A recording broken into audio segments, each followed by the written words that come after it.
Hi everyone, used to be Fantano here, the internet's busiest music nerd, and it's time for a review of the new Thom Yorke record, Tomorrow's Modern Boxes. Thom Yorke, singer-songwriter, multi-instrumentalist, producer, famed frontman of Radiohead. One of the most significant musical acts of the 2000s.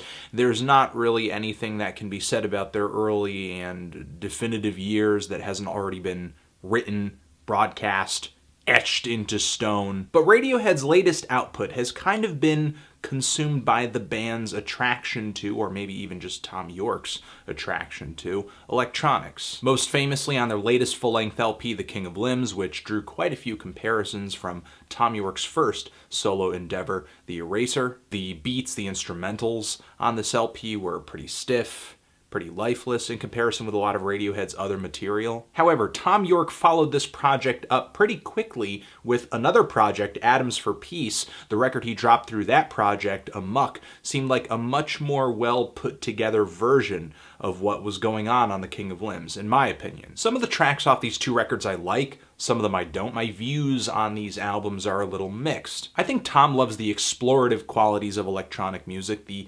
complexities of electronic music, as do I, which is why I follow a lot of his forays into this stuff. But sometimes Thom really fails to make this genre come to life for me, because the end result when he produces something is typically very static and kind of lifeless. And maybe that's part of the reason he feels so attracted to these sounds, the lack of humanity, the lack of an organic feel. However, I can't say in the case of Thom's music it's something I vibe with 100%, even if he does manage to draw up a real sense of melancholy and introspection in these songs. From The King of Limbs, I thought Amok was a step forward, and in my opinion, I think Tomorrow's Modern Boxes is kind of like a step back. I think it's self-serving, synthetic sadness. Compositionally, I think these tracks are a little less fleshed out than the material on Amok, and maybe even The King of Limbs. In comparison, I would say even a tad unimaginative. There are lots of very dry, frigid beats and synth sequences on this LP,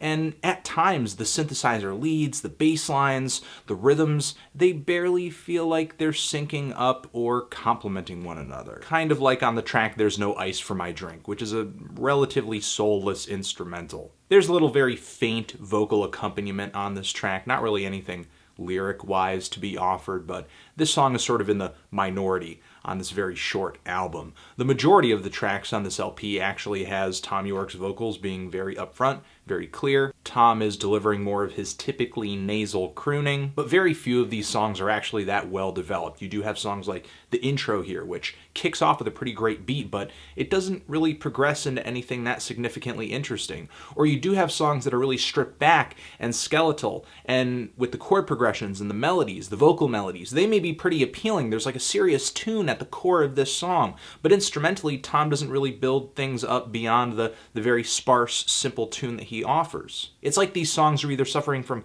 debilitating depression or just a little writer's block, or just the couldn't be bothered blues. I like the aesthetic of this album. I like the sense of place this album has, but it's sort of like being rocketed into space without any of the fun or excitement or newness of actually being in space. Again, I do like the aesthetic of this album, and there are parts musically that do stand out to me, again, with chord progression, sort of like The Closer. The vocal melody on this track is really great as well. Then there is Brain in a Bottle, which it's got a great beat, but it doesn't move on to anything more interesting beyond the intro. The song Interference, which I think is my favorite song on this record, sounds like it could have made for a great intro or for a great song at the core of a track on a record like Kid A. And the song Truth Ray is actually stunningly beautiful as well. I love the way the chords just drone throughout that entire track. It's just intoxicatingly sad. Most of this 8-song, no hype,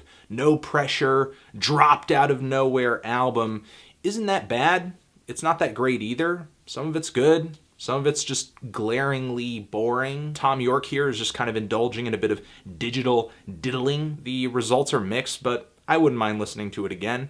I'm feeling a strong 5 to a light 6 on this thing. Transition, if you've given this record a listen, what did you think of it? Did you love it? Did you hate it? Why? What do you think I should review next? And that's it. Anthony Fantano, Thom Yorke, Tomorrow's Modern Boxes. forever.